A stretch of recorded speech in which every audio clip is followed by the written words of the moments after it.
దీవించి ఇంకా ఉంచారంటే దేవుడు ఆయన వచ్చి వేరే కృపే నా కుటుంబంలో సహాయం చేశాడు. మా ప్రవీణ అక్కయ్య గారు, వాణి అక్కయ్య కానీ, అమలా కానీ, అత్తమ్మ కానీ తోబోటు లాగా నాకు సహాయం చేశారు. ఎంతో బాగా చేశారు. వాళ్ళు నేను మర్చిపోయి నా ప్రాణం ఉన్నప్పుడు వాళ్ళు గుర్తుపెట్టుకుంటాను. ఎవరు చేయలేదు నాకు వాళ్ళు చేశారు. నేనైతే మర్చిపోను. వాళ్ళ కుటుంబంగా వందనాలు చెప్పుకుంటున్నాను.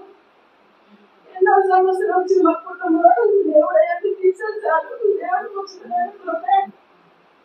మమ్మల్ని ఎక్కడ ఉంచారంటే ఆయన వచ్చిన నా బిడ్డ విషయంలో గొప్ప ప్రార్థించారు దేవుడు.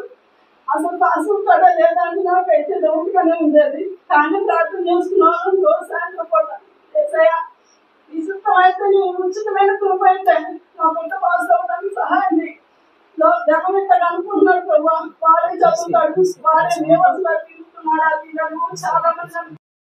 కానీ మేము లోకం వైపు చూడలేదు, జనం వైపు నేను చూడలేదు. దేవుడి వైపు చూశాను కాబట్టి దేవుడు నాకు గొప్ప కార్యం చేశాడు. నేను దేవుడిని అడిగాను గట్టిగా, నా పిల్లోడు మాత్రం పాస్ అవ్వాలి ప్రభా, నీ చిత్తమే, నీకు ఉచితమైన ఏది లేదు.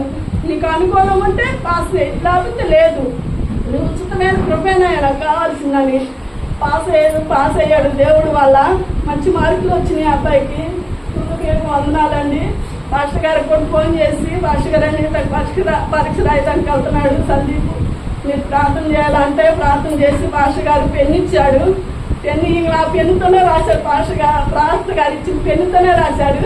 గొప్పగా అసలుకి సంతోషం. నాకైతే అసలు పాస్ అయ్యాడని అసలు ఆ రోజైతే ఎంత సంతోషంగా ఉన్నాను. నేనైతే మా వాళ్ళందరికీ చెప్పుకున్నాను, నేను సందీప్ పాస్ అయ్యాడని. మా ఆడబిడ్డ పదే ఫోన్ చేసింది, సందీప్ పాస్ అయ్యాడు నాని.